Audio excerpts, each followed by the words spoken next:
a mais um episódio do Peoplecast, o podcast que desafia o óbvio, que tem conversas sinceras e honestas sobre pessoas, sobre liderança e sobre aquilo que mais importa nas organizações, que são as relações.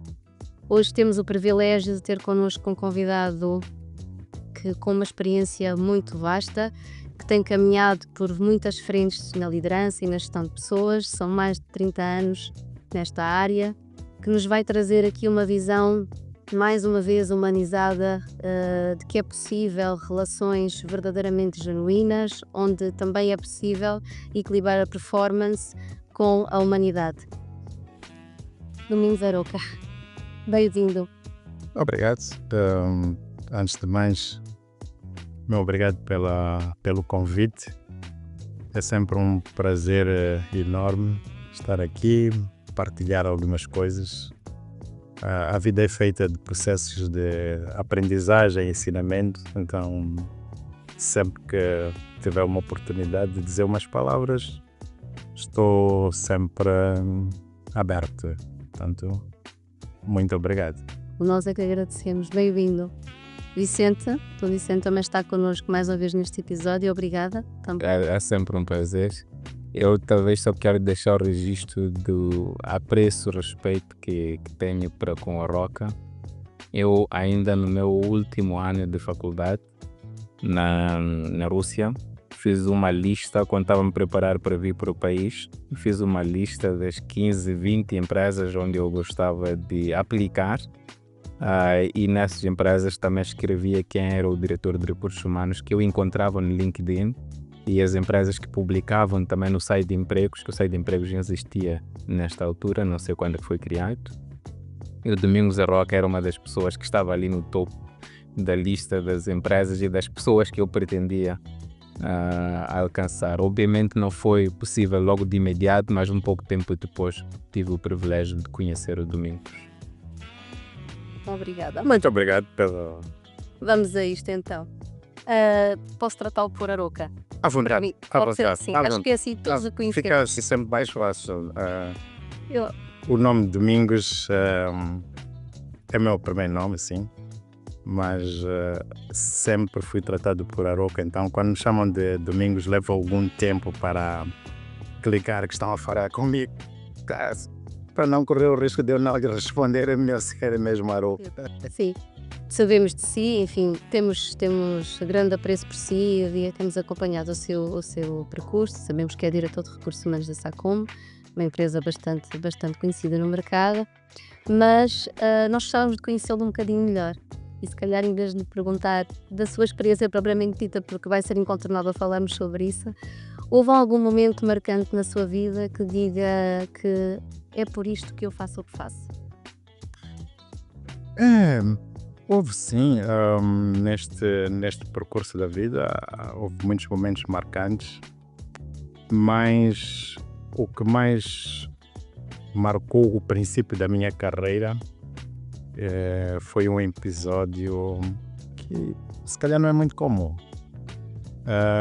Em 1990 eu estava na 10ª classe, na altura era o sistema antigo de educação, ia-se até a 11ª. Estava na 10ª classe e tive um professor de física, Acácio Nassocho, já falecido, que conseguiu um emprego numa empresa e ele ia ser diretor. Então ele disse para mim que se eu precisasse de emprego, bastava lhe procurar. Foi a primeira vez que eu consegui o meu primeiro emprego. Estudei. Quando fiz a 11ª, eu queria ser engenheiro eletrônico. Fiz o exame de admissão na Beira. Naquela altura só existia a Universidade de Eduardo Mondlane. Portanto, não era muito fácil entrar para a universidade. Não consegui. E fui ter com ele. Disse a ele que agora se preciso daquela oferta, estou aqui. E comecei a trabalhar no dia seguinte. E assim começou a minha carreira. E isto mostrou-me que a todo momento da vida nós temos que fazer as coisas com dedicação, prazer, porque no meio de 45 alunos ele deu-me uma oportunidade e eu agarrei a oportunidade. Muito por conta, se calhar, da minha dedicação durante as aulas e, obviamente, foi uma maneira muito especial de começar a carreira profissional. E o que é que ele viu em si na altura que ainda hoje tem? Falando da dedicação. É a autoavaliação. Olha, era um aluno brincalhão, desta parte, mas também dedicava muito à escola. Não tinha medo de dizer o que sentia, de dar as minhas opiniões sobre a aula, responder às perguntas, era voluntarioso. E isso, creio que isso lhe agradou. Acho que foi uma questão de avaliar a atitude. E é uma coisa que eu, ao longo da carreira, preservo muito, a atitude das pessoas. Às vezes nós nunca sabemos de onde é que vêm as oportunidades, então estejamos sempre atentos aos pequenos detalhes da vida, que daí pode sair uma coisa bem grande. Creio que foi mais por dedicação como aluno, participativo e um pouco brincalhão também, né? E a atitude, que hoje falamos tanto. Sim, a atitude. Vicente, identificas-te um bocadinho com esta história? Sim, professor. Eu sempre digo que tive bons professores. Desde o primário eu tive professores que gostavam de me pôr lá à frente a ler poemas quando era a hora mesmo o novo hino nacional, quando surgiu, puseram-me lá à frente primeiro a ler o texto todo e depois a ensinar os outros como se entoava. É uma experiência e acho que deixa uma semente em nós de que também temos que estar todo momento a fazer o scouting, a busca, a identificação de talentos em qualquer ambiente onde estejamos inseridos. E é uma forma de retribuir, porque se alguém olhou em nós, viu alguma estrela, viu algum talento, alguma atitude específica que para nós naquela altura, no caso do Roca, não tinha um perfil profissional, era simplesmente um aluno eventualmente dedicado, fazia os trabalhos de casa, e isso indicava o perfil profissional que ele viria a ter. Que era promissor. Analisou obviamente em luzes. Sim. E a professora se enganou. E sendo, acredito que infelizmente já não está entre nós para o perguntar. Quando olha para a sua trajetória, que já trabalhou em várias áreas, em vários setores, houve algum momento marcante que fez o clique de que é possível liderar, mas com humanidade? Sim. Eu iria dar o exemplo mais recente do período do Covid. O Covid foi uma grande escola para nós. Eu espero que toda a gente tenha aprendido várias lições de Covid.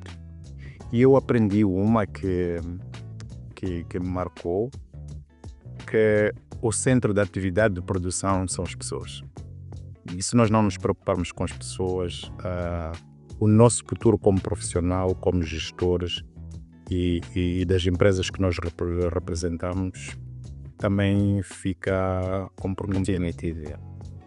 Nós tínhamos políticas muito rígidas de controle do Covid nessa altura, mas eu dediquei muito tempo meu para todas as manhãs fazer uma chamada para todos os trabalhadores que tinham Covid.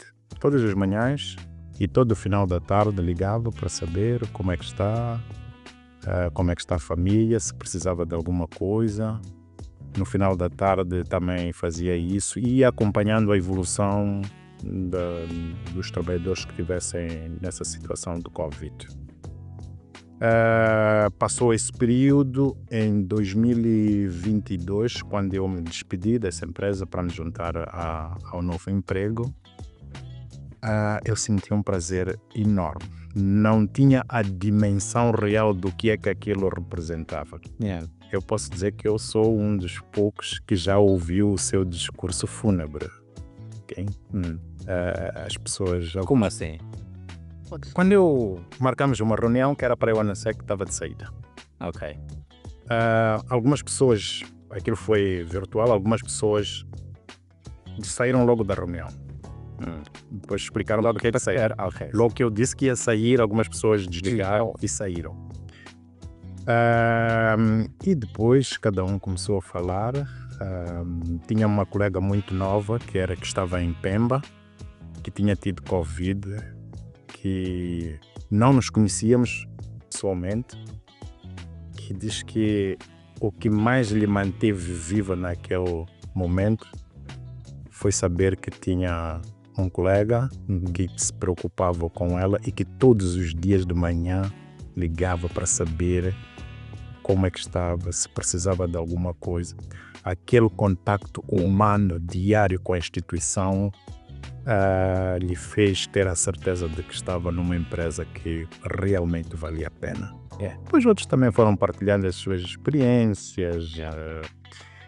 Sempre que posso, por exemplo, eu vou ao funeral de familiares próximos dos trabalhadores e as pessoas iam partilhando estas coisas e eu sentia que isto é o que vão dizer-se quando eu estiver a celebrar. Então foi um prazer enorme ouvir. É reconfortante saber que a gente, com coisas pequenas que a gente faz naturalmente, criamos um impacto nas pessoas e na sociedade. E nós precisamos muito disto nas nossas empresas. Ok. Estar sempre perto, nos momentos bons e nos momentos maus do trabalhador. É uma forma de garantir um legado, porque quando diz, eu já ouvi o discurso, a eulogy do seu inteiro, é mais ou menos como se dissesse aquilo que está a fazer hoje, certamente as pessoas se lembrarão quando chegar o momento. A propósito das pessoas que saíram, as pessoas depois vieram ter comigo, 3 pessoas vieram me dizer que, olha, nós saímos porque não queríamos chorar. Em frente dos colegas. Ou também não precisava tanto, né? Mas percebe-se, Já diz muito. quem conhece a Roca, quem já trabalhou com a Roca, sabe que o que é que isso significaria para uma equipa, o Aroca sair daqui, por qualquer motivo que seja.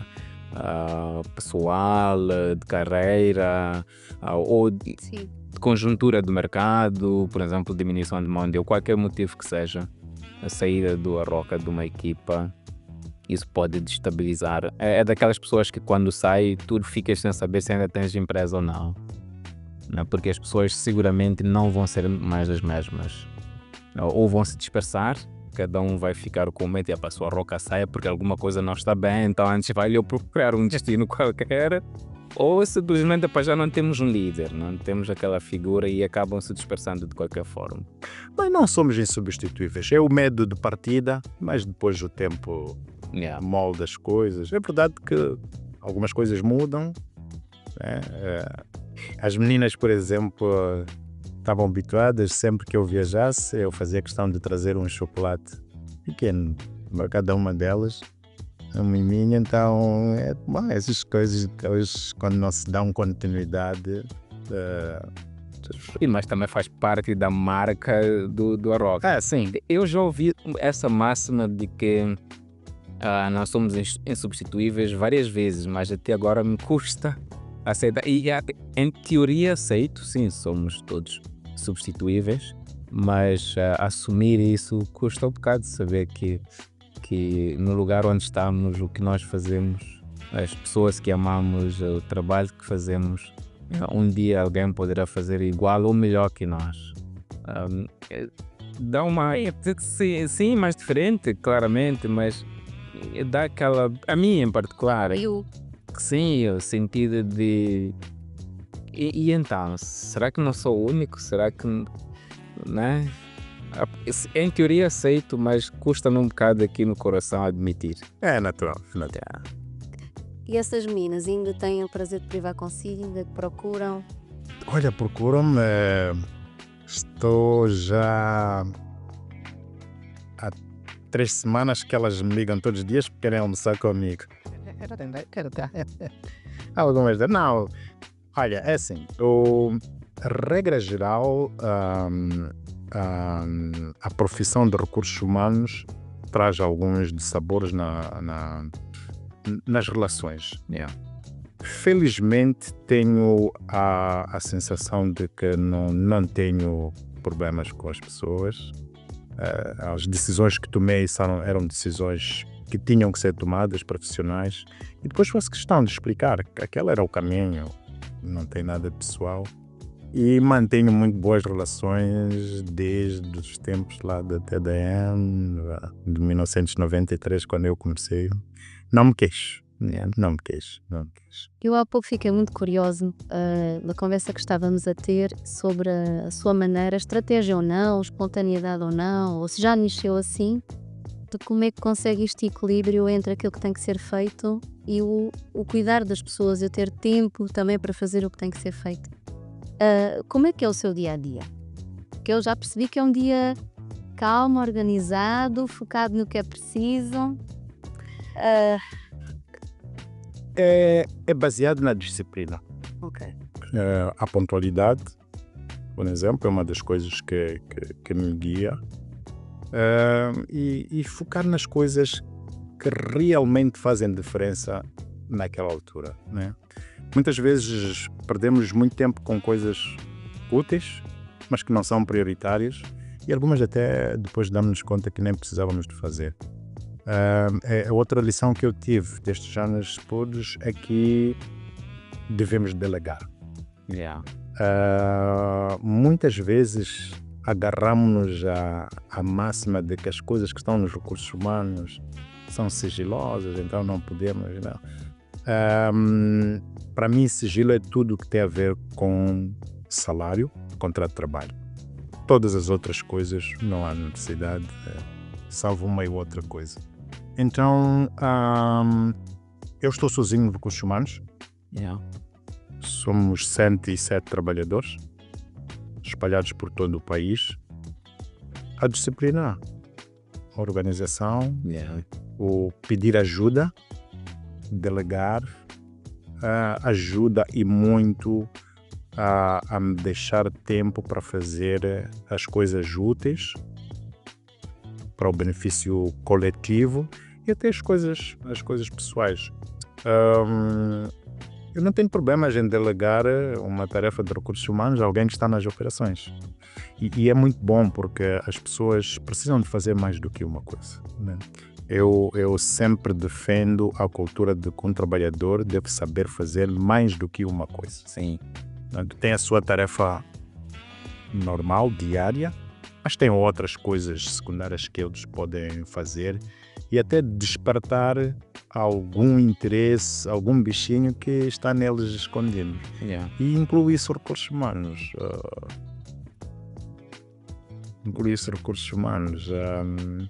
Prefiro sempre estar envolvido nas coisas, nas decisões macros e naquelas pequenas, deixar as pessoas tomarem a iniciativa. Estava a dar o exemplo, se precisamos fazer camiseta, eu aprovo o número de camisetas e o orçamento. A cor, o tipo de gola, estas coisas não preciso estar envolvidas, deixo as pessoas tomarem as decisões que melhor se lhes aprover e vou monitorando. Então resta-me tempo para fazer outras coisas. É descentralização. Descentralização. É preciso delegar. Nós temos muitos problemas para delegar tarefas e ficamos atolados de coisas. E também, não sei se será um instinto cultural típico nosso de querermos ser o centro das atenções. Aquele a quem sempre procuram para um e o outro tema, aquele sem o qual as coisas não avançam, né? Tem que esperar por mim para iniciar uma reunião, tem que esperar por mim para fazer isto, queremos centralizar as atividades connosco. Desde o ano 2006, por aí, que o livro de ponto para mim deixou de fazer sentido. Não estou preocupado em marcar falta a ninguém e nem é saber quem veio. O importante é que os line managers saibam gerir essa parte e que o trabalho seja feito, né? Então, se alguém precisa de tratar um BI, não tenho por que estar a pedir para preencher um formulário, descontar nas férias. Descontar nas férias. Só vai, desde que ela tenha o sentido de responsabilidade que se for exigido o trabalho vai estar lá. E que essas coisas não sejam o pão recorrente cada dia, né? O resto, e as pessoas se sentem à vontade, ganham responsabilidade, sabem que quando eu precisar, a empresa vai estar lá e o que eu tenho que fazer é fazer o meu trabalho e bem, porque se eu não fizer o meu trabalho e bem, eu vou ter problemas. Ou vou perder alguns privilégios. Vou ter problemas. Então as pessoas aprendem estas coisas. E agora estamos a ouvir, se calhar as pessoas lá em casa estão a pensar, mas em que área que trabalha o Aruca? O Aruca trabalha na área de combustível. Nós sabemos que é uma área com muita pressão, com muita demanda, com algum perigo, algum risco, que é preciso, enfim, a máquina tem que estar muito bem oleada, não é? Não há espaço para muitos improvisos. E ficamos a pensar se não é uma utopia pensarmos nesta... Já percebemos que não, porque é um caso de sucesso. Se este lado mais de responsabilização, da autonomia, darmos espaço, se poderia funcionar noutras empresas, não é? Eu acredito que sim. Olha, eu já tive oportunidade de trabalhar no ramo de telecomunicação fixa. Já estive na indústria cervejeira, na fábrica de cerveja. Já estive na área de turismo. Já estive na área de telecomunicações móveis, já estive na indústria alimentar, estou agora na indústria de combustíveis.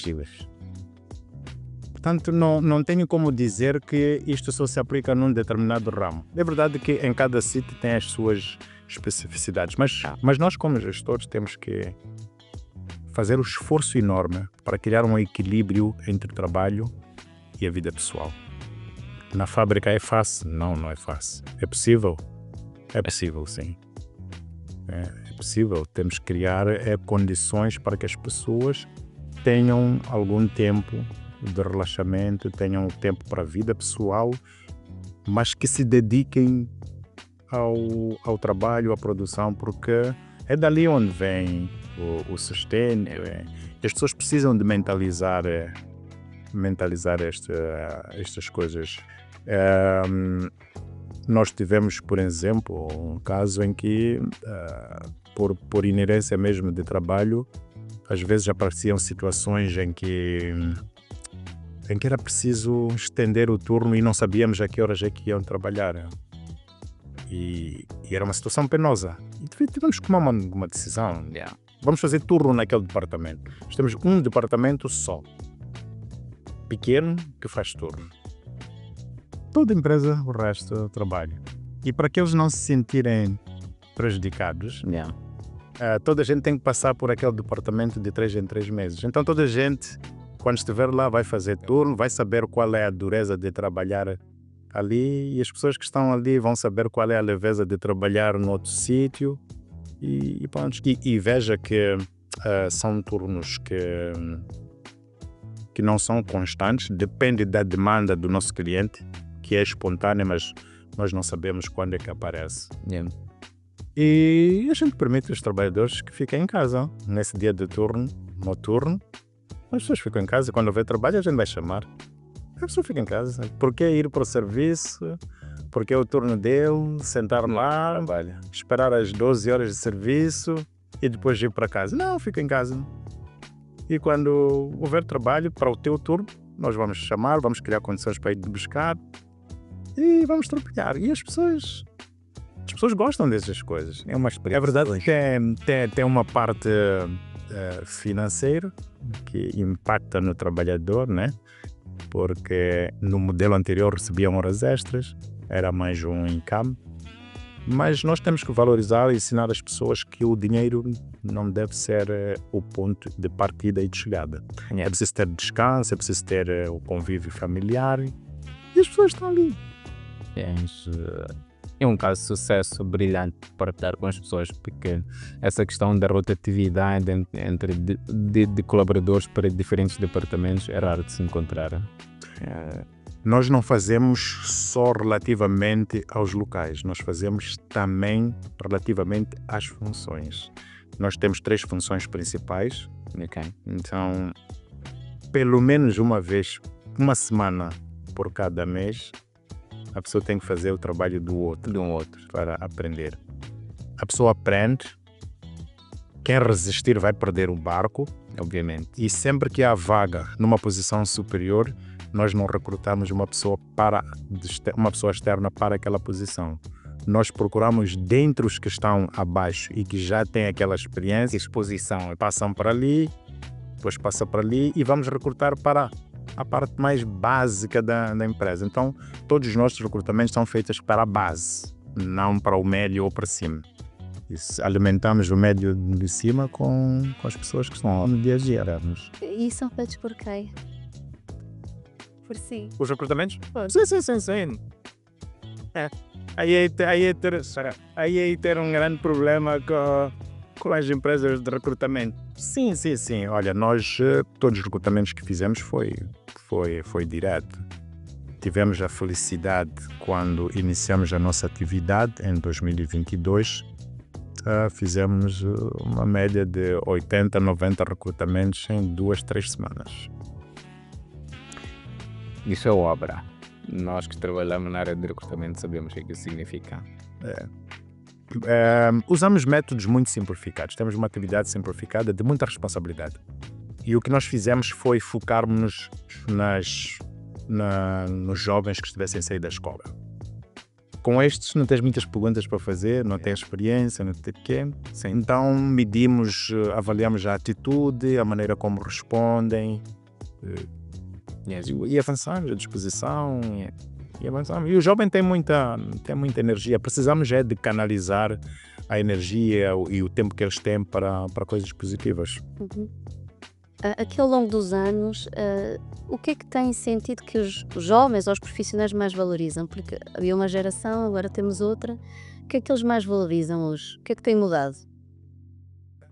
Mais valorizam ou menos toleram também? Eu tenho uma posição controversa relativamente a isso. Está na moda hoje dizer que o jovem valoriza mais o flexi-time, o telefone, os meios tecnológicos de trabalho, por aí, isenção de horário, essas coisas. Eu acho que não. Eu acho que o jovem tem muitas necessidades, está no início da vida, tem necessidades básicas, casa, camisa, uma namorada, carro, enfim, e tudo isso compra-se com dinheiro, não com meios, né? E provavelmente temos estado a generalizar as necessidades. Se apanharmos um menino que já teve uma sequência bem estruturada com os pais, este vai valorizar isso, mas a maioria ainda está preocupada em satisfazer as coisas básicas da vida.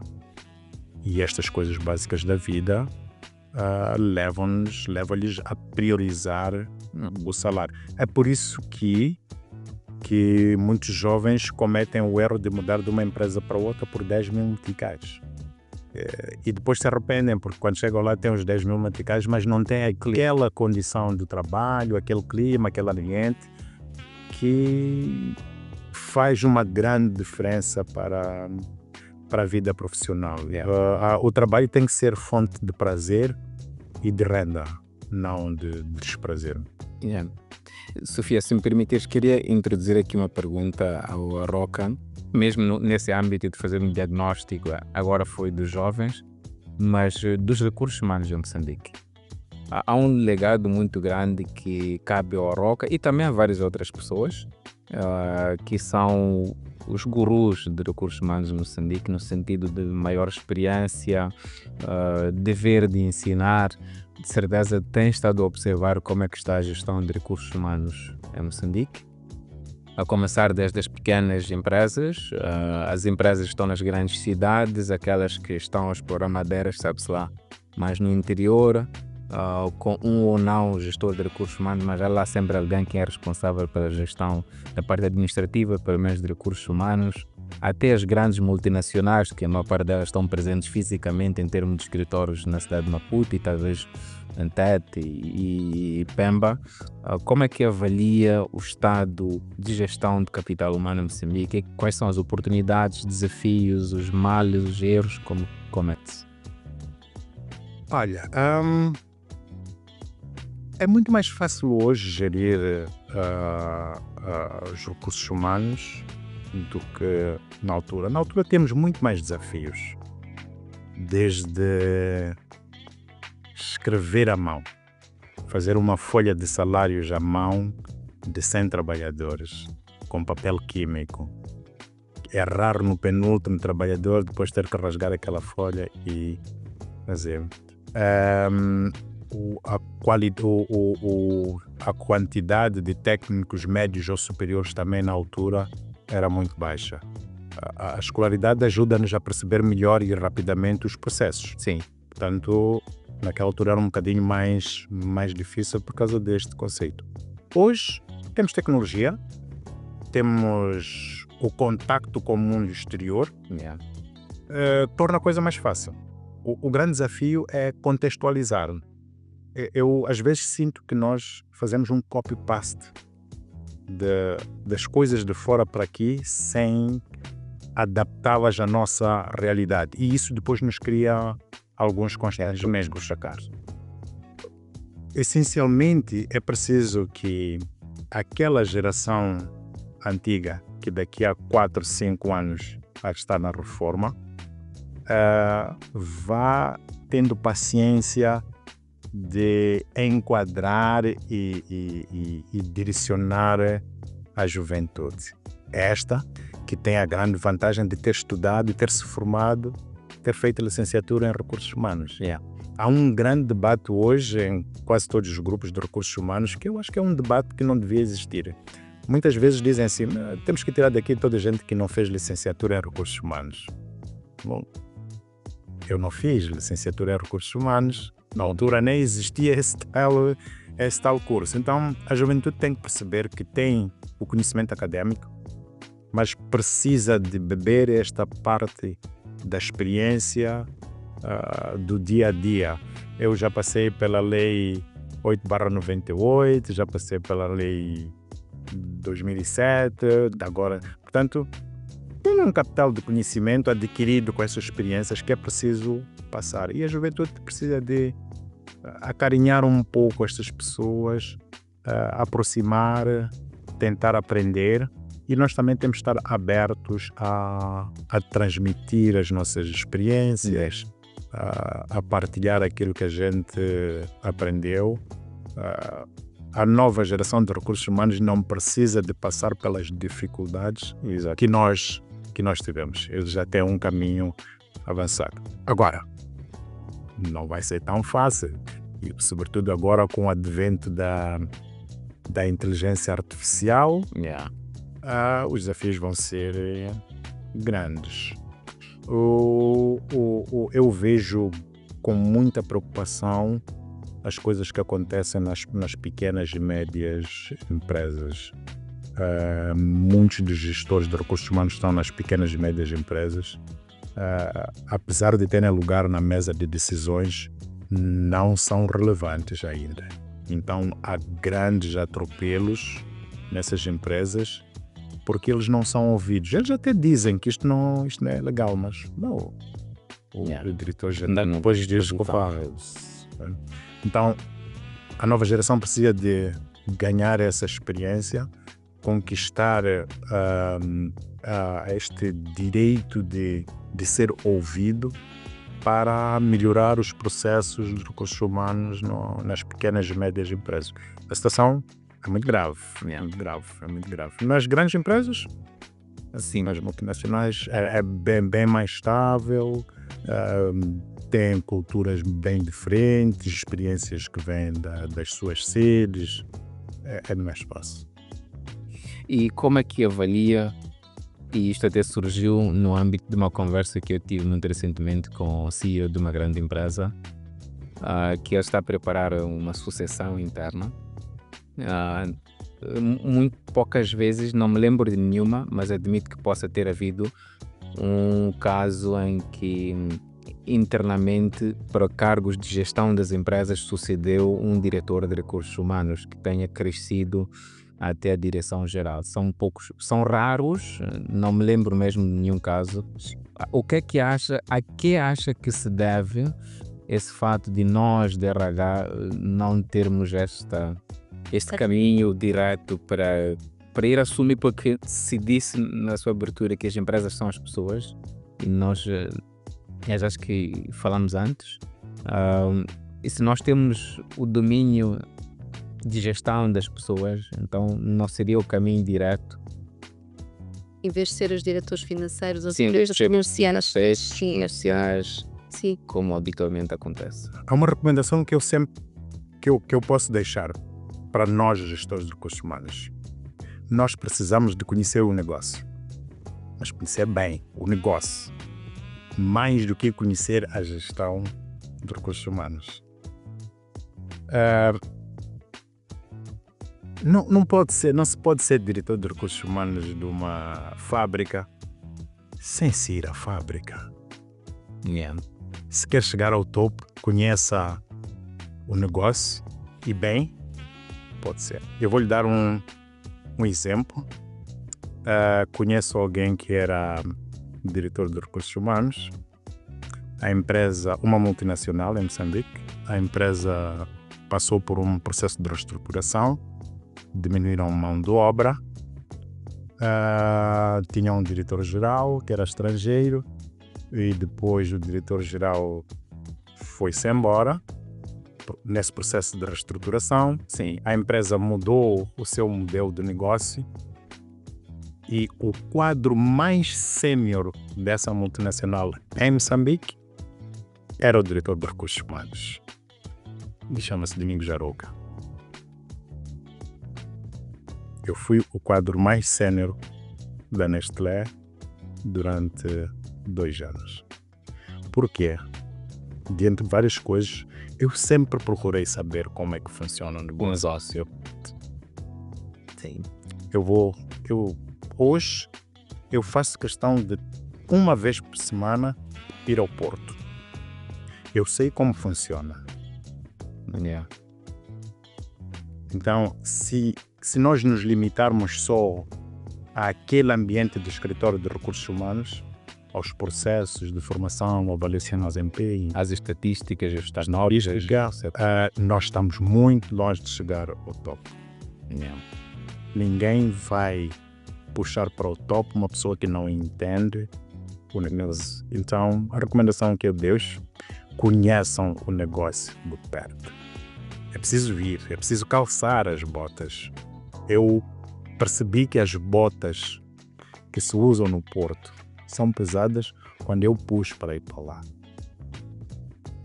Eu sei que o equipamento que se põe anti-inflamatório contra fogo, no dia de calor faz muito calor porque eu ponho e vou para lá. Eu sei o que é que pesa o capacete na cabeça.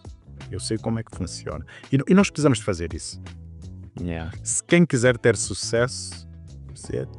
Porque depois, na mesa de decisões, eu não participo só na discussão sobre as pessoas. Eu participo na discussão financeira, na discussão operacional, tenho input bazar, comercial. Aí se está mais próximo de top.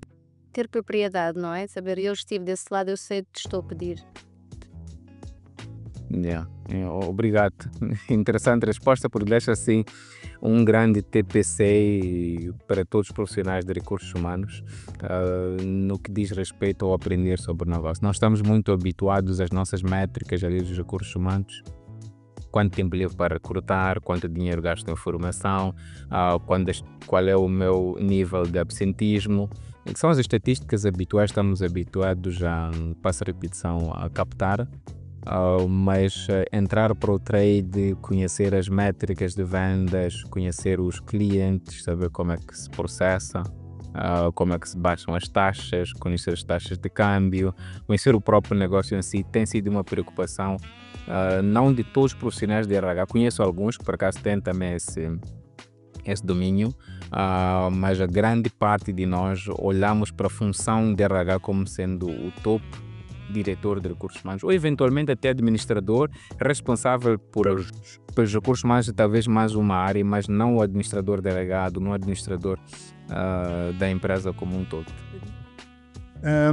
Eu, por exemplo, estou a focar muito nas experiências que eu tenho para passar, né? Na altura em que trabalhei na indústria cervejeira, eu ia à noite à fábrica. Não para ir saber quem está ou não, mas para passar o tempo com eles, ver e eles sentirem que está aqui alguém connosco, que é do escritório, mas que está aqui à noite. E isso cria uma aproximação à tal gestão humanizada. Perceber o que é que lhes faz falta à noite e chegar à conclusão de que se eu puser uma máquina para lhes fornecer chá, café à noite, isso vai lhes manter acordado e bem disposto. Não é um capricho. E não precisa eles pedirem, só o facto de eu estar lá. Por exemplo, tinha o hábito de dia 24 de dezembro, eu sempre ia ver o turno da noite. 10, 15 minutos é suficiente para o trabalhador se sentir motivado, saber que não estamos sozinhos, estamos aqui por circunstâncias do turno, mas que a empresa está a pensar em nós, né? Portanto, aqueles que estão de recursos humanos, que querem chegar ao top, precisam de conhecer o negócio, ter domínio do negócio, como é que se faz o negócio. De outro jeito, duvido muito que estava a pensar. E o CEO, quando pensa em chamar alguém, em vez de chamar o CFO ou o diretor de marketing ou o diretor comercial, o parceiro estratégico que tem tudo nas mãos é o diretor de RH. E isso não costuma acontecer, não é? É por isso que nas reuniões de direção do board, os recursos humanos é sempre o último a fazer a apresentação. Quando toda a gente já está cansada e quer ir embora, começa a apresentação dizendo: "Você me ouvir". Em condições normais, a apresentação de recursos humanos devia ser a primeira, porque nós estamos a lidar com pessoas e as pessoas são o centro do negócio. É o termômetro que te diz qual é que é a temperatura da casa. Dali vai derivar tudo o resto. O dinheiro vem, o negócio vem depois. Mas se não constróis a credibilidade suficiente naquele meio para falar primeiro, ninguém vai dar. Claro, não. Sim, isto não é dado assim de bandeja. É preciso configurar este espaço. E ao nível da liderança, Arouca? Às vezes fala-se em liderança, fala-se em ego, está a tendência de misturar ego com liderança. Esse também é um grande desafio, não é uma tarefa fácil, não é? Não é. É como tudo na vida, as coisas não são fáceis. Liderar com exemplo. Às vezes dizemos: não, faz isto em 10 minutos. Mas tu não sabes fazer isso em 10 minutos. Faça em 10 minutos e mostra a ele que é possível fazer em 10 minutos. Se o horário é às 7, sim, chega às 7. Também. Não chega às 10. É para sair às 20, sai também às 20. Não? Exemplo. Quanto maior for a credibilidade que nós construirmos, e isso vem através do conhecimento do negócio, a maneira como a gente lida com as pessoas, a empatia com as pessoas. Quanto maior for a nossa credibilidade na instituição, maior será a nossa capacidade de liderança. As pessoas hão de nos seguir. A gente vai passar a ser o centro das preocupações e das soluções dos trabalhadores. Não podemos ter trabalhadores que trabalham um ano sem ver de perto a cara do diretor de recursos humanos. É muito complicado. Para mim é muito complicado. Muito complicado. Sei. Sim. E acha que essa liderança com maior empatia, proximidade, já é a regra ou ainda é a exceção? Vê com preocupação ou vê com otimismo? Ainda vejo com alguma preocupação. Estamos a caminhar. No princípio, nós éramos muito autoritários. Nós éramos aqueles que sabíamos do recurso de gestão de pessoal, como se chamava na altura, e havia um distanciamento muito grande entre a liderança e a base, né? Agora, os meninos são mais arrojados, são mais atrevidos, então quebram mais vezes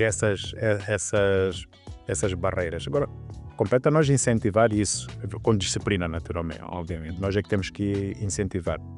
Estamos no caminho, sim, mas devíamos ter feito muito mais do que, sim, devíamos. É preciso parar com a ideia que se tem de que se vai a recursos humanos 2 vezes, para entrar e para sair. Então, quando a pessoa já está dentro, quando ouve dizer que o recurso humano está a chamar, Fica preocupado. Fica muito preocupado. Eu tenho um exemplo prático sobre isso. há uns anos atrás, tinha uma colega que o chefe reclamava muito do desempenho dela. Mas eu achava que ela tinha potencial. Assim, de uma forma muito informal, eu estava a sair do escritório e ia para as férias do final do ano. Olhei para ela e disse: olha, próximo ano eu vou andar atrás de ti. Eu vou te perseguir. E fui-me embora. Mas foi uma coisa que saiu espontaneamente. E no ano seguinte, efetivamente, andei em cima dela, brigar, guiar, e nesse ano ela se tornou, teve uma avaliação de desempenho excelente. Mas depois ela me contou que passou o Natal e o final do ano muito preocupada porque achava que tinha perdido o emprego. Porque eu lhe disse que ia andar atrás dela. Devia ter feito de maneira diferente. Sim. Estragou o Natal da moça, estraguei o Natal e o final do ano dela. Por quê? Porque se o diretor de recursos humanos está-me a dizer que vai me perseguir, eu estou muito mal. Então, tenho que começar a procurar emprego, né? Sim. Mas não era essa a intenção. Mas o estereotipo de que nos recursos humanos vai-se 2 vezes lhe fez conduzir a essa situação. Nós precisamos ver. Também continuamos com muitos profissionais de recursos humanos que gostam desse status, que mantêm portas fechadas, que mantêm um bloqueio, não são acessíveis, querem um certo respeito, mas ali aproximado ao medo, ao distanciamento entre as pessoas. Como se o domínio da legislação laboral, o domínio dos contratos dos trabalhadores, dos salários e tudo mais, fosse um asset que lhe permite, que lhe dá alguma superioridade acima, obviamente, dos colaboradores. Aí está, é que se for pelo domínio da legislação e de todos esses processos, aí a inteligência artificial vai matar. O que a inteligência artificial não vai trazer é a parte emotiva. Não, esta é a parte que nós temos que investir nela. Sim. Talvez eu tenho que se sentir confortável com recursos humanos. Tenho que saber que eu vou a recursos humanos, eu vou expor o meu problema. Se ele disser não, é porque é não. Se ele disser sim, é porque é sim. Né? E vou sair de lá com uma solução. E vou sair de lá com uma solução. Se não tiver uma solução, ele vai nos explicar. Sim. Explique-nos um bocadinho melhor aquilo que antes falávamos de que no início as pessoas às vezes fogem de si. Porque veio um bocadinho com a história da confiança e da empatia. Até queríamos saber como é que faz, não é? Porque nós temos responsabilidade de guiar e ensinar as pessoas. A mim me faz muita confusão hoje quando alguém liga ou num grupo de recursos humanos pergunta: mas quantos dias tem casamento? De licença, né? De licença, quantos dias tem licença de casamento? Espera aí, isto está lá na lei, não tem como ser mal interpretado. Se está escrito lá 5 casamentos, 5 maridos, 1 sem 2. Portanto, não há cá problemas de interpretação. Então, se eu lhe disser quantos dias tem, essa pessoa nunca vai aprender. Então, o que eu digo é a lei. A lei tem lá. Vai escolher nos artigos, não vejo apanhar. E ele tem que ir lá, mas mesmo. Então, normalmente, quando as pessoas me apresentam uma preocupação, tenho o hábito de não discutir a preocupação dela. Pedir solução e discutir a solução do problema. Muitas das nossas reuniões levam muito tempo, porque 90% do tempo nós estamos a discutir o problema. Depois vamos levar 10 minutos para discutir a solução. E nunca vamos chegar à solução porque o tempo é curto. Eu parto logo do princípio. Qual é a tua opinião? Qual é a solução que tens? Não tenho. Procura. Vamos discutir a tua solução. Então as pessoas no princípio têm tendência a fugir, né? Assim não vai dar mal. Ali não vou ter, dali não vai sair nenhum coelho. Mas o tempo depois faz as pessoas perceber, o contacto faz perceber, porque depois é preciso explicar porque é que não der resposta. Eu quero que tu digas. Eu quero ouvir a tua opinião, vamos discutir a tua opinião. E as pessoas depois se ambientam, vêm com problema e solução. E nós discutimos a solução. Às vezes, avaliando, depende do impacto que esse erro pode trazer. Yeah. Às vezes, eu concordo com a tua opinião, mas eu sei que aquilo não vai dar certo. Eu concordo com a tua opinião. Ele vai, faz, não dá certo, arranja a solução alternativa e vem me dizer que opa, aquela solução não funcionou, mas eu fiz isto. Opa, boa, era isso mesmo que eu queria. Então as pessoas temos que... Sim, mas obviamente ter noção de que parte desse problema nasce da escola, em que os alunos estão habituados a serem entregues. O professor que traz a apostila, o professor que traz é simplesmente um trabalho de ir fotocopiar e mesmo as provas agora é multiple choice, portanto as variantes estão ali, então há uma mentalidade de investigar que se perdeu. A proatividade, obviamente que uma e outra escola ainda permanecem com este estilo de ensino, mas grande parte das pessoas que saem das escolas atualmente estão habituadas a ter a resposta direta do problema e não a ir procurar a resposta. É por isso que inventamos o multi-choice, né? Uma pergunta, 3 opções. E a pessoa escolhe uma das opções e a vida está a ir. Isto antes não havia isto de multi-choice, era para formular uma resposta. Nas entrevistas, por exemplo, a mim me dá prazer fazer uma pergunta a alguém, perceber que a pessoa não sabe a resposta. Só dizendo, olha, eu não sei a resposta disso, mas acho que... E desenvolve um raciocínio. Isto para mim é bom, ainda que não tenha nada a ver, a resposta não tem nada a ver, mas ela desenvolveu um raciocínio diferente de dizer que, opa, não sei. Né? Então, as nossas escolas não estão talhadas para fazer a pessoa raciocinar. Nós decoramos e repetimos. Aliás, o próprio professor tem uma ficha que tirou no Google e usa durante 10 anos. Durante 10 anos, todos os alunos que passaram por ele usaram exatamente a mesma ficha. Ele próprio não investiga. Ele próprio não investiga, então não tem como passar essa experiência. Às vezes dizemos que não, temos que ensinar valores morais na escola. E eu sempre pergunto, mas quem vai ensinar? Então, eu acho que... Voltando aqui à questão de às vezes não dar a resposta, não é? De que o silêncio às vezes obriga-nos a... E a paciência, não é? De não nos precipitarmos para resolver o problema no imediato e darmos esse poder às pessoas. O que é que acha, qual é que é a sua opinião daquelas pessoas ou daquelas vidas que dizem que nunca têm tempo? Que estão sempre muito ocupadas, que estão sempre com muito trabalho. Há cada vez mais pessoas que estão sempre ocupadas. As pessoas já não têm tempo para ler jornal, não têm tempo para ir tomar um café com um amigo, não têm tempo para socializar porque estão sempre ocupadas.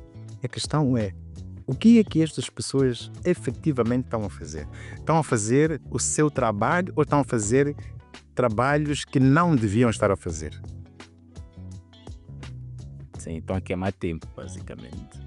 Será que aquilo que eles priorizam é mesmo prioridade para a instituição? Sim. É preciso usar alguma criatividade para nos ver livres destas coisas que nos roubam muito tempo. A parte administrativa de recursos humanos rouba-nos muito tempo. Temos 100 trabalhadores, estar a contar quantas pessoas faltaram, quanto é que isto custa. É verdade que as empresas, as multinacionais têm um sistema, mas as pequenas e médias empresas não têm. É manual. Aquilo é manual, tem que contar. Por que tens que ser tu a contar quando tem um line manager lá que pode fazer isso? Yeah. E te dar a matéria e tu fiscalizares. Então, eu acho que precisamos de melhorar a nossa gestão do tempo. Parece utópico isso, mas é a realidade. É a realidade. Eu consigo tempo para tomar um café, consigo tempo para estar aqui a conversar, consigo tempo para ler um jornal e consigo tempo para fazer o meu trabalho.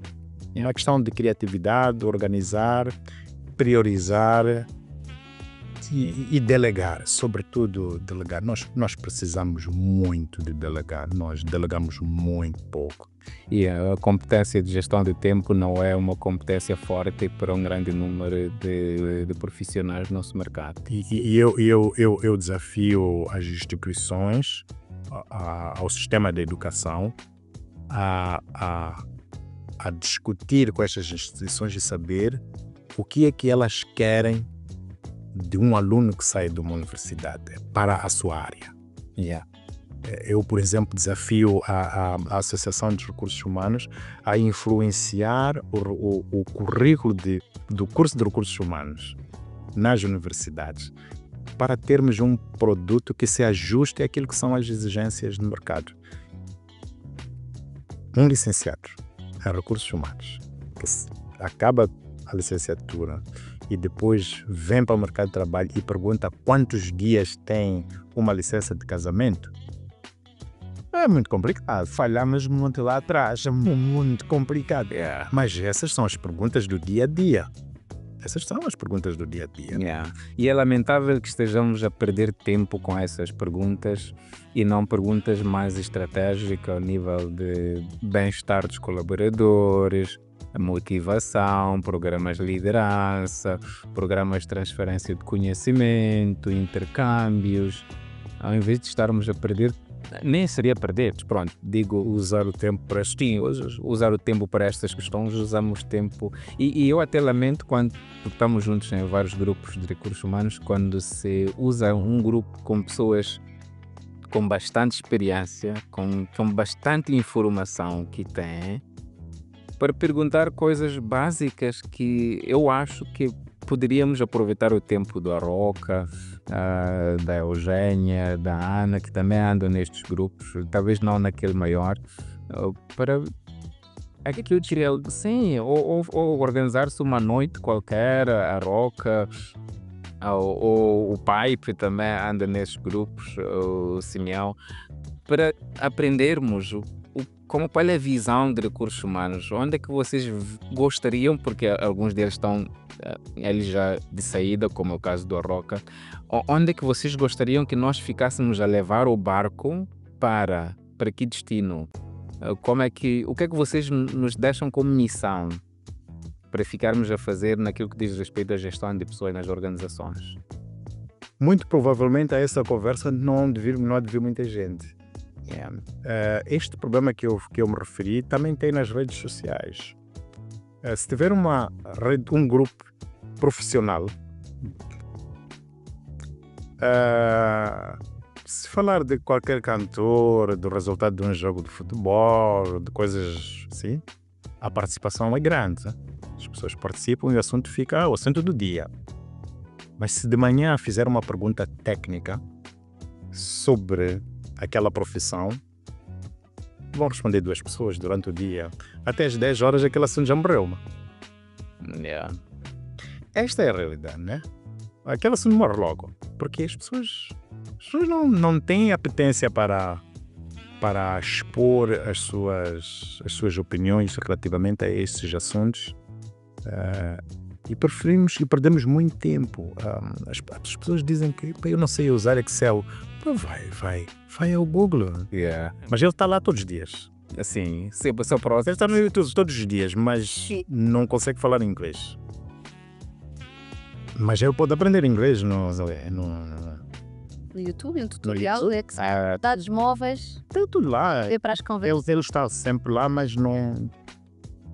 Então, nós temos que mudar o paradigma e as pessoas têm que sair da escola com esta curiosidade de aprender coisas que lhe vão fazer efetivamente diferença. O mercado está muito competitivo, o número de vagas é muito reduzido para a quantidade de pessoas que estão à procura de emprego. O que é que vai fazer a diferença? São estes pequenos detalhes: atitude, responsabilidade, vontade de aprender. E amar o que se faz também ajuda, não é? Sim. O trabalho tem que ser fonte do prazer. Eu tenho muito prazer no que faço Se eu nascesse de novo, eu voltava a estar nos recursos humanos. Aroca, lembra-se de alguma conversa que tenha sido particularmente mais difícil, mais marcante, mas que tenha sido um ponto de viragem ou que o tenha transformado como líder? Sim, quando se está nos recursos humanos, as conversas em áreas sobre são muitas, né? Sim.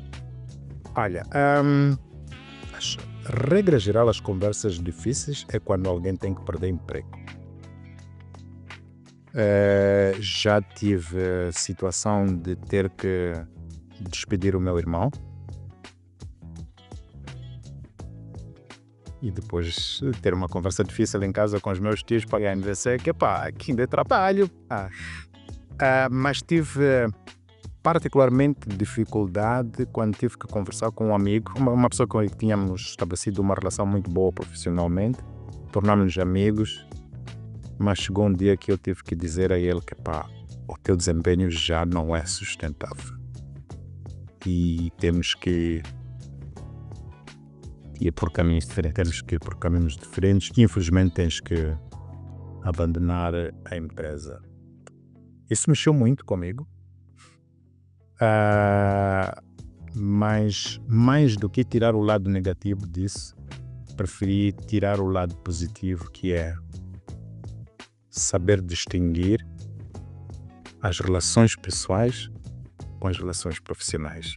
Eu regra geral, tenho boa relação com os meus colegas, mas quando chega aquele dia, eles sabem que quando chegar aquele dia, se eu aprontar, eu vou apanhar na cabeça.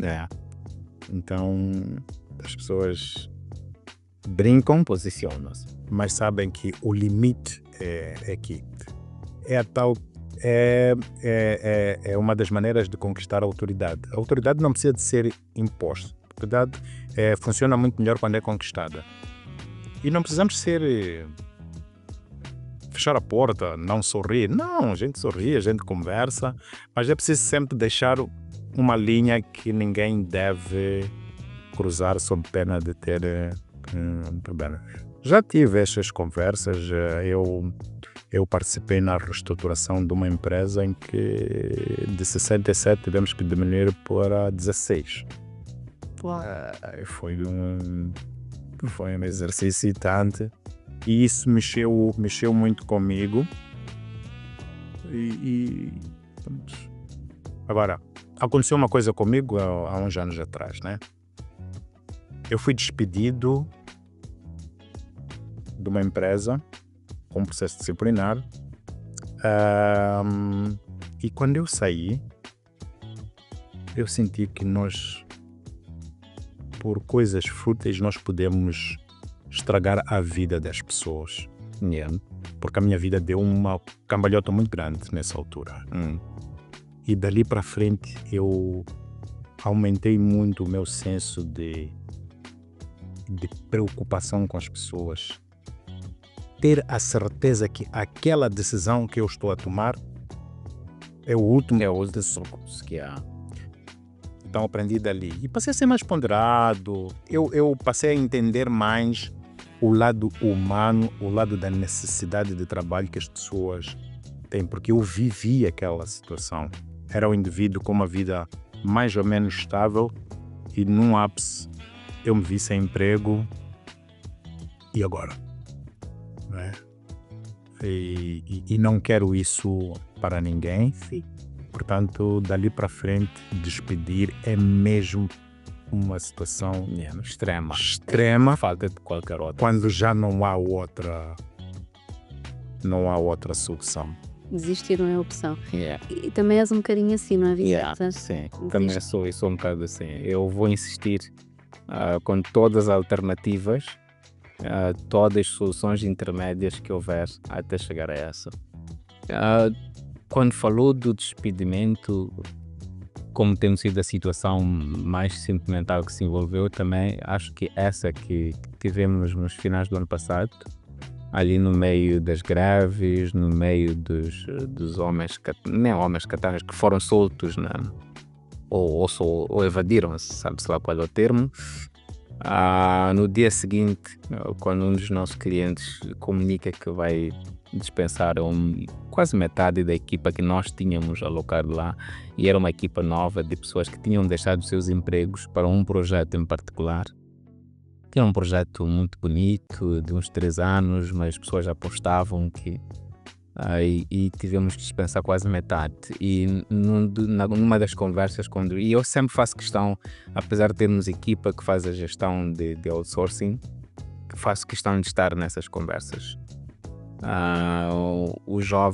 Um dos jovens com quem falamos, no final da conversa ele aceitou, agradeceu, disse que entende, mas lamenta o momento porque no dia anterior ele tinha ido estar no hospital com a filha, que caiu doente, passou a noite lá, enquanto os outros evadiam-se da cadeia, estava no hospital.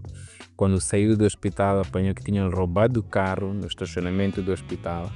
Para o dia seguinte, estarmos nós a passar esta informação. Correu tudo mal. Depois desta conversa com ele, até comuniquei à equipa, hoje não quero mais trabalhar. Fechei o computador, fechei a fábrica e fui a vida, porque foi muito pesado. Muito mais do que o comunicar sobre o fim de contrato, é colocar-me do lado dele, na qualidade de pai, que tinha filha, obviamente tinham saído do hospital, mas a filha está doente, no lugar de um jovem que esforçou-se, conseguiu um carro, que é o único carro da família, também se perdeu, na qualidade de um trabalhador que está a perder, ou seja, era triplo azar. Tudo mal, não podia ter sido pior. E acho que naquele momento eu não consegui aguentar-me com forças de continuar o dia, porque era too much. A propósito, só uma pergunta para reflexão, todos nós como recursos humanos. Numa situação de downsize, que temos que reduzir pessoas, escolhemos quem sai ou quem fica?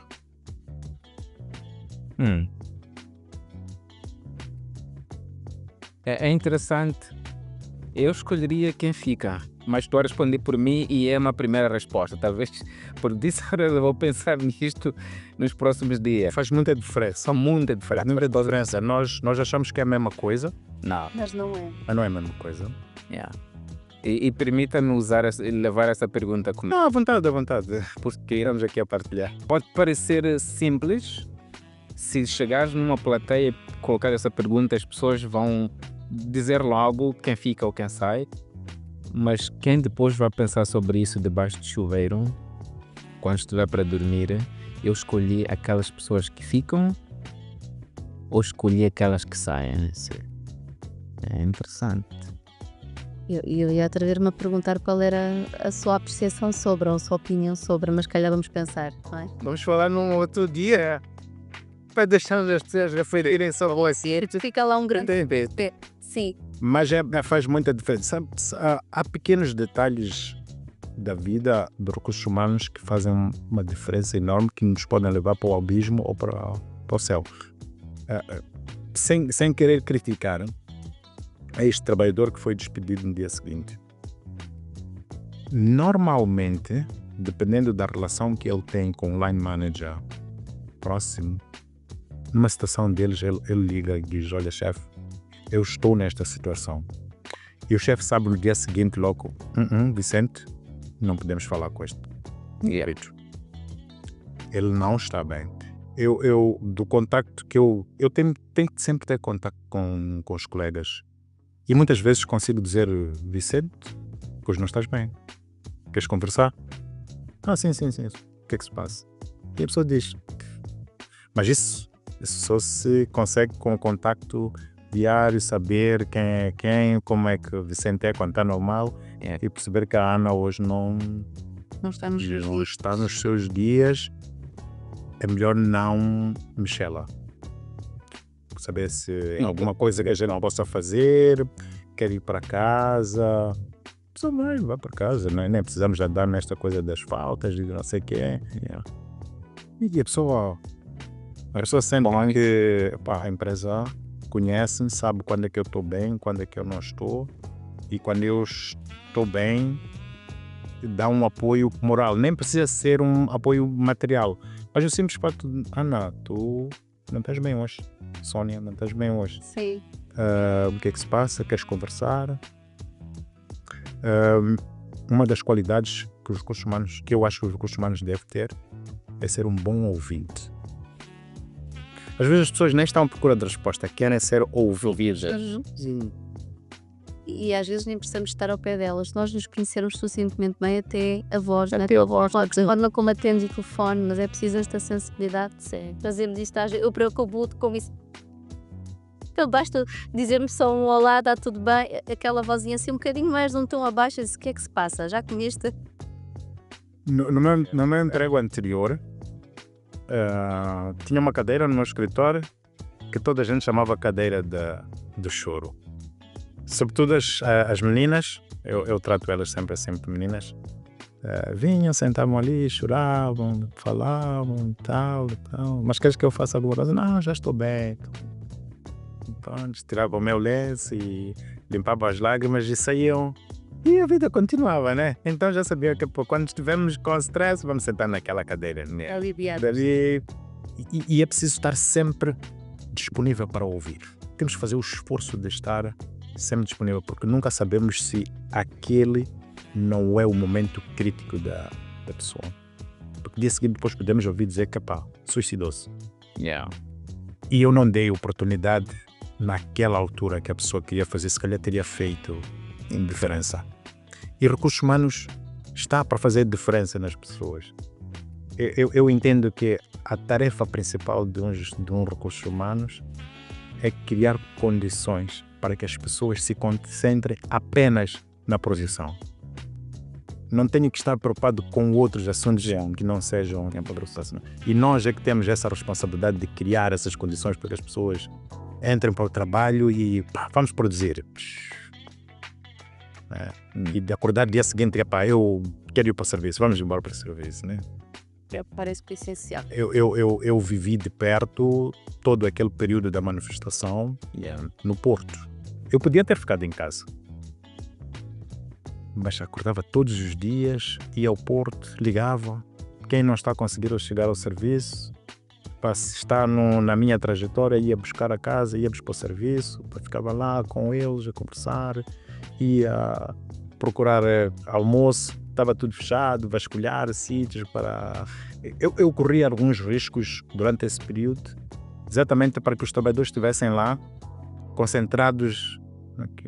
E aquilo dá um prazer, a pessoa quando chega em casa, eu fiz alguma coisa diferente hoje. E as pessoas no dia seguinte, como é que é? Vamos trabalhar? Vamos, boss, vamos. E lá estávamos a trabalhar. Eu podia ter ficado em casa, né? Podia ter ficado em casa. Isso exigiu, agora falando na questão das manifestações, exigiu o esforço redobrado da sua parte. Se já fazia muito, se já cultivava muito esse trabalho, esses meses foram de superação, não é? Foram e tenho que reconhecer que os miúdos foram excepcionais. Houve uns que não trabalharam durante esse tempo todo. Houve outros que trabalharam A dobrar. todos os dias e sem reclamar. Né? Dependia de onde estávamos, criámos uma equipa que estava à volta, que era mais fácil movimentar. E que as pessoas estavam lá. Estavam lá por quê? Porque a liderança estava lá também. Não estavam sozinhos, sabiam que estes aqui estão a ocorrer os mesmos riscos que nós e estão aqui sentados, nós estamos a trabalhar, vai tirar uma fotocópia, vai tirar isto. Yeah. E o que é que descobriu da equipa? Ficou mais coesa? O que é que... certeza que foi surpreendido. São as meninas interesseiras temos uma boa equipa. Yeah. Temos uma boa equipa. São maioritariamente jovens de primeiro emprego.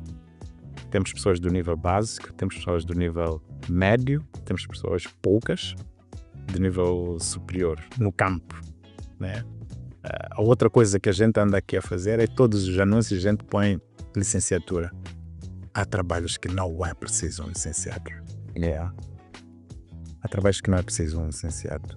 Sim. Nós temos que dar oportunidade sempre que pudermos a todas estas camadas, né?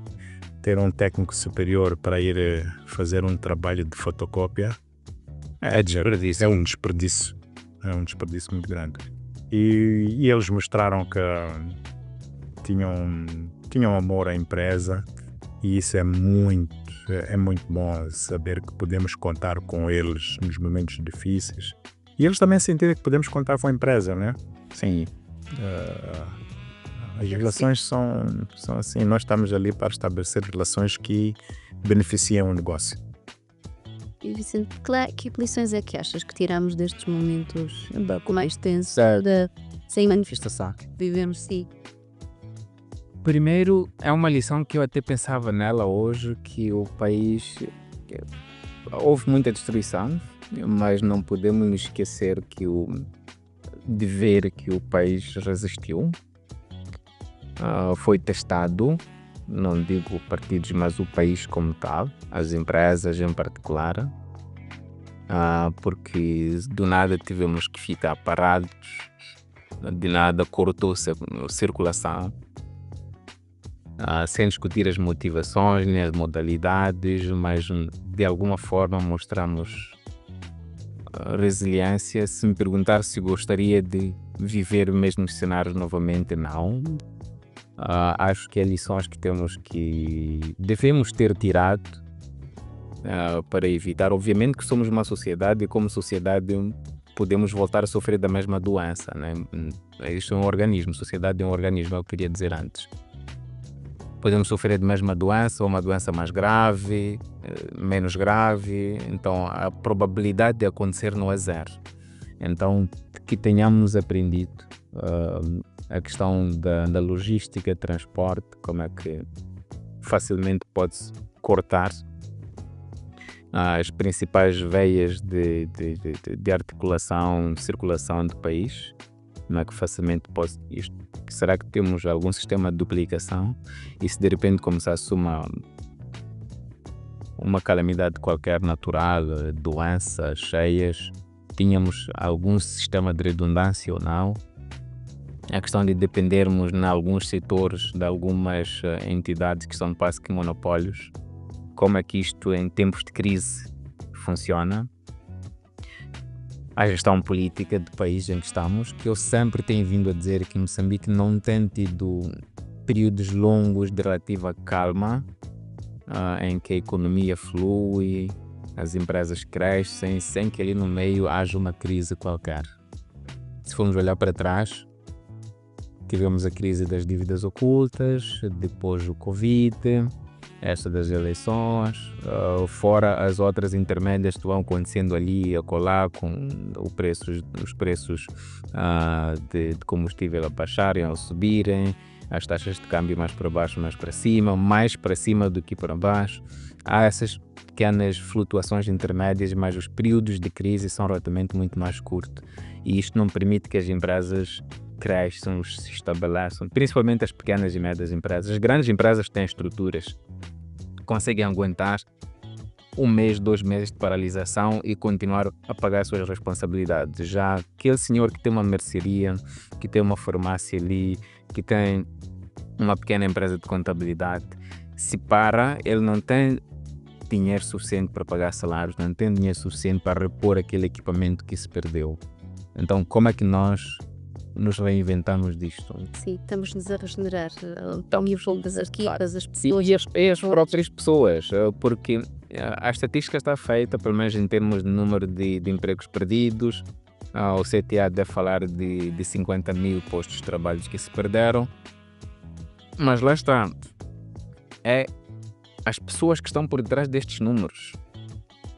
É o pai que não consegue pagar a alimentação, é a mãe que teve que agora ir ao bazar vender, mas porque antes estava num call center qualquer, numa atividade, numa loja, mas que infelizmente por detrás destes números que nós só ouvimos falar, há pessoas, há famílias, há projetos, há sonhos, há miúdos, há escolas, há toda uma cadeia de valor que se perde. Aruca, se pudesse deixar assim um único ensinamento para os jovens, para o futuro, bom, de um futuro risonho, não é? Promissor, o que é que ensina? Jovens no geral? Sim, os jovens, líderes, sim. Nós precisamos de investir no capital humano, mas não podemos esperar que sejam as outras pessoas a investirem-nos. Nós temos que aproveitar as ferramentas que temos à disposição para construir um capital que nos vai permitir fazer diferença neste mundo muito competitivo. Só vai sobreviver aquele que estiver efetivamente preparado para enfrentar as exigências que vêm por aí. Sobretudo com esta coisa da inteligência artificial. A inteligência artificial, eu vejo ela como um contramão a esta nossa tendência, esta nossa conversa de humanizar os recursos humanos. Né? Uma das coisas que ressalta à vista na humanização dos recursos humanos são as emoções. A maneira como a gente lida com as pessoas, não com os processos. A maneira como a gente lida com as pessoas, o dia a dia, compreender estes altos e baixos. E a inteligência artificial não vai fazer isso. A inteligência artificial vai estar focada essencialmente nos processos. Então, se eu não tenho este diferencial, se as pessoas dos recursos humanos não conseguem capitalizar esse diferencial, elas não vão sobreviver. O jovem precisa de parar, pensar, armar-se com conhecimento e ir à luta. E não ver o emprego como a única alternativa de subsistência. Com estes altos e baixos que a gente anda a ter nas economias, o número de empregos não vai aumentar muito. Pois não. Mas o número de pessoas que precisam de correr para esses poucos empregos vai aumentar exponencialmente. Nós temos por aí 41 instituições de ensino superior que todos os anos estão a colocar no mercado milhares de jovens licenciados com expectativas, com sonhos, de que depois de eu acabar de estudar, eu vou ter o meu emprego, eu vou ter o meu salário, eu vou sair da casa do meu pai, eu vou sair da casa da minha mãe, eu vou construir a minha família, e tal. E este sonho tarda a chegar. E vai tardar a chegar cada vez mais. E a única saída que eu vejo é a pessoa procurar outros meios individuais, empreender. Às vezes a mim me faz espécie, eu pergunto a 4 jovens, eu sou licenciado em economia, eu sou licenciado em marketing, eu sou advogado, eu sou engenheiro químico. E o que é que faz? Estamos à procura de emprego. Mas 1, 2, 3, 4, 5 não conseguem formar um negócio. Está ali o capital, né? Tem um advogado, tem um contabilista, tem não sei o quê, e todos eles à procura de emprego. É tempo de procurar outras alternativas e cabe ao governo incentivar, criar algumas capacidade financeira para financiar estes projetos que vão gerar emprego. As grandes empresas não geram muito emprego. Pois não. Olha para uma Mosal, deve ter por aí 700 trabalhadores, não sei o quê. As pequenas e médias empresas é que vão gerar um número significativo. Pessoalmente, acho que se for para gerar muito emprego, deve ser na agricultura e no turismo. Essas duas áreas criam enormes oportunidades de emprego e depois de infraestrutura. A infraestrutura também cria emprego, embora de forma sazonal. Quando se constrói uma estrada, ao longo muita gente consegue trabalhar. Mas o jovem tem que diminuir o tempo que usa as plataformas digitais para se informar com coisas que não agregam muito valor e investir no conhecimento.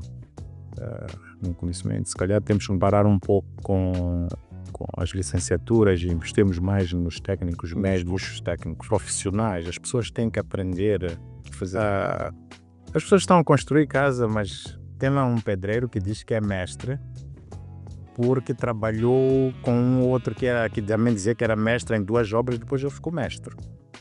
Mas ele sabe como faz, mas não tem conhecimento científico. E sobre aquilo, por quê? Porque o mercado é fértil.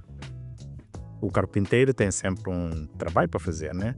O jardineiro tem sempre um trabalho para fazer, mas o licenciado não tem. Então, se calhar é a altura também de esquecermos um pouco que somos licenciados, procurar uma profissão que dá renda, apostarmos nela e vermos como é que vai ser o futuro, porque as coisas vão ficar cada vez mais difíceis, né? Veja, está-se a falar de 50 mil empregos que foram num ápice, 3 meses. Alguém lá nos Estados Unidos tomou uma decisão e espalhou desemprego pelo mundo fora, né? E continua. Portanto, estes empregos não dependem só da nossa capacidade interna, dependem de muitos. Eu até costumo perguntar aos estudantes, nas palestras que vou, se tivesses que ir a um outro país com esse teu curso que tens, achas que continuarias competitivo como quem estudou naquele país? Porque pode ter certeza que algumas dessas pessoas que estudam nesse país no futuro virão trabalhar aqui. Porque ainda que estejamos a formar, estamos muito centrados no nosso mercado e mesmo abastecemos com baixa qualidade em termos de ensino. Não temos a visão de formar os académicos jovens moçambicanos para servir o mundo, para poderem ir trabalhar na África do Sul, nos Estados Unidos, Inglaterra, Portugal. Para esses países, a grande parte deles, quando vai, tem que despir da sua licenciatura para ir fazer um trabalho técnico médio. Porque quando chega lá, esta licenciatura não tem o valor universal que se esperava que tivesse. Olha, posso estar errado, mas muitos dos jovens que saíram para estudar fora e não voltaram, trabalham em call center nesses países, não estão a fazer as áreas de preparação. Sim. Estão a trabalhar em call center porque tem mais rendimento lá em call center do que aqui. Para a sua profissão. Até porque quando chegar aqui a primeira dificuldade que vai ter é encontrar emprego. Então muitos destes jovens que estão ali fora, talentos, não estão a fazer grandes coisas, né? Estão a trabalhar em call centers. É momento de repensarmos todos, precisamos dizer. E principalmente nós que estamos na área de gestão de pessoas, temos que ir falando sobre isto. Obviamente que alguns tomadores de decisão vão nos ouvir. Não é uma luta de dia para noite, com insistência, com batalhas, até chegarmos às pessoas certas que vão poder refletir, talvez já numa perspectiva legal, numa perspectiva de mudanças políticas, numa perspectiva de mudança de currículos de formação, até que, quem sabe, tenhamos profissionais prontos para os desafios que as empresas enfrentam no presente. Nós, em particular na SDO, também temos tido grande dificuldade quando é a altura de recrutarmos para nós, para encontrarmos jovens com perfil de consultores, porque é preciso uma disciplina própria. O consultor tem de ser uma pessoa autodidata que, mesmo sem horário, gera muito bem as suas horas. Não é preciso lhe dar tarefas, ele inventa tarefas quando não há. É preciso uma certa disciplina, certas rotinas.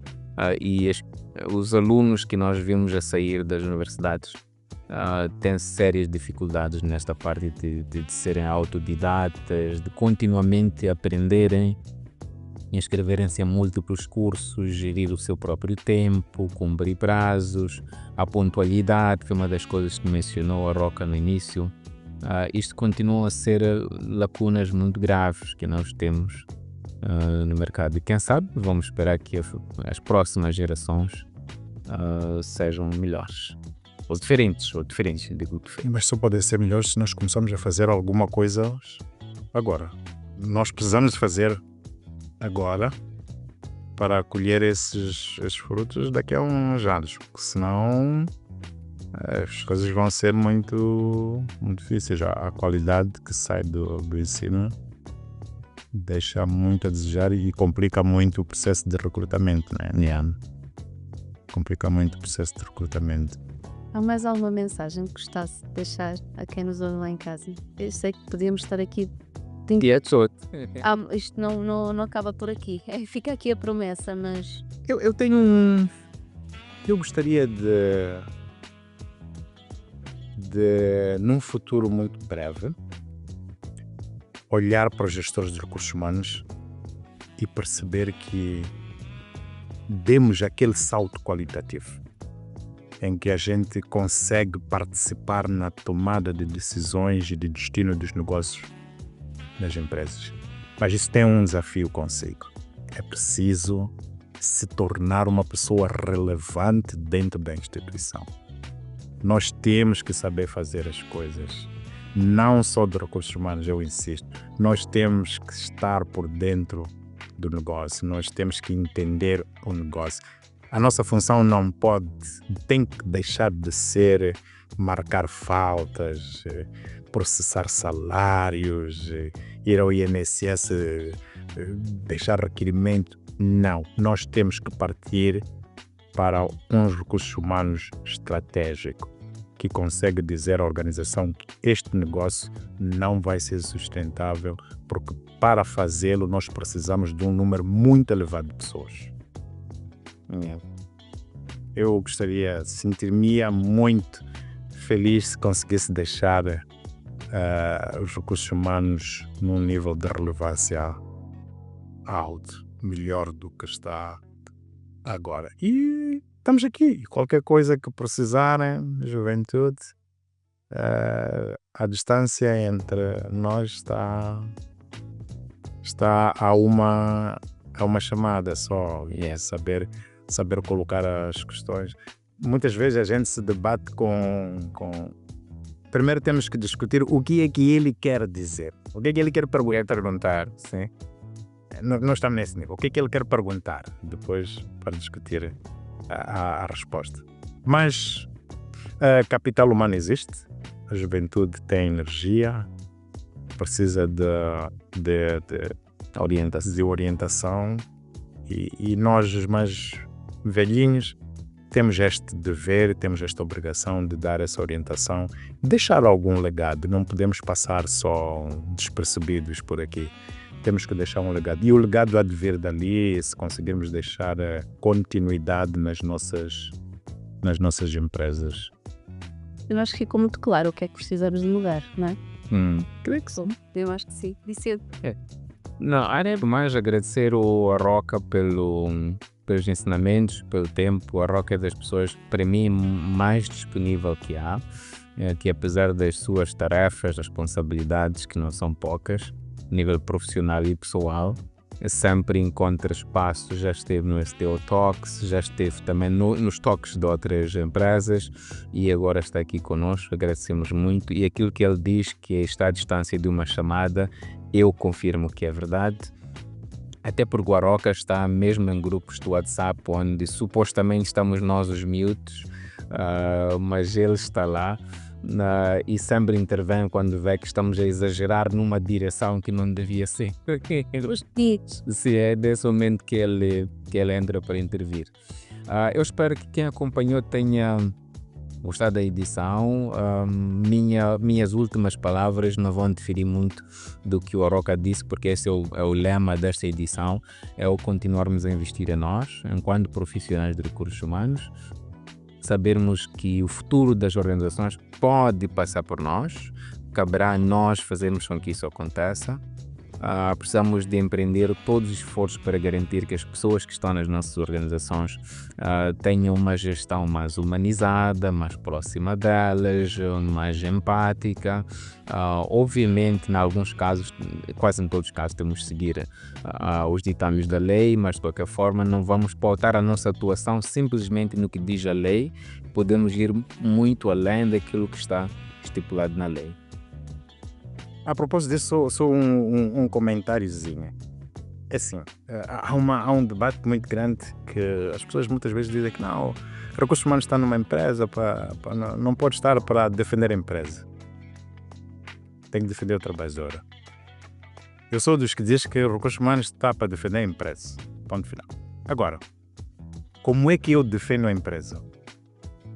Se a empresa quer despedir um trabalhador sem justa causa, quando eu digo não se pode despedir esse indivíduo, eu estou a defender os interesses da empresa, porque no final do dia a empresa vai ter problemas, né? Então, nós precisamos de meter na cabeça que nós estamos ali para defender os interesses da empresa, mas tendo sempre em conta que do outro lado existe um trabalhador, existe um ser humano como nós, com as necessidades que tem, com as obrigações. Primeiro são as relações humanas para resolver os nossos problemas. Depois chamamos a lei. Mas primeiro o bom senso. O bom senso. Muitas vezes nós vamos direto à lei. E a lei é interpretada de diferente forma e diferentes maneiras. Depois metemos. Mas o bom senso ajuda as empresas a manterem um ambiente saudável, manter os trabalhadores felizes e a empresa feliz. Eu sempre digo que recursos humanos é como um assantes, né? Os recursos humanos está ali no meio, é a carne. Depois tem a parte de cima, o pão, que aperta para baixo. São os líderes que dizem que estes é que não nos deixam despedir o Vicente quando o Vicente não é um bom trabalhador. Depois tem a parte de baixo, dos trabalhadores que empurram para cima, que dizem que os recursos humanos não nos defendem. Então, os recursos humanos ficam aí no meio e é preciso encontrar um equilíbrio humano. Ser mais humanizante possível para manter as águas sempre calmas. E as partes envolvidas todas satisfeitas. Sempre de cá nem um nem o outro e saímos todos a ganhar. Não é? Saímos todos a ganhar. Obrigada, Arouca. Obrigado. Conosco, esta conversa cheia de camadas. Obrigada, Vicente. Falamos de liderança, falamos de escuta, falamos de relações, falamos de tempo, falamos de futuro, falamos de papel. E ainda ficou muito para dizer, não é? Espero ter atingido as expectativas. Não é fácil. E não é fácil falar depois da Ana, da Eugênia e das meninas que passaram por aqui e ser o primeiro homem. Eu espero não ter decepcionado. Como dizia o Obama, que é na Convenção Democrática de 2024, ele dizia que se sentia um indivíduo estúpido por falar depois da Michelle. Então, falar depois destas meninas é complicado. Ele põe ainda mais a fasquia. Esteja certo disso. Páscoa feliz a todos. Que 2025 seja um bom ano. Consigamos nos livrar destes problemas e que o futuro seja brilhante para todos nós. Né? Sim, obrigada. Bom, e terminamos assim mais um episódio do Peoplecast. Eu espero que tenha sido uma conversa inspiradora, rica. Aqui para mim e para nós foi. Aproveitando aqui um desafio do Arouca, eu acrescentava um outro TPC. Será que têm ouvido? Será que têm se olhado nos olhos o suficiente? E se não o têm feito, qual é o compromisso que assumi a partir de agora? Contamos com novidades para breve. Contem connosco e obrigada. Até à próxima.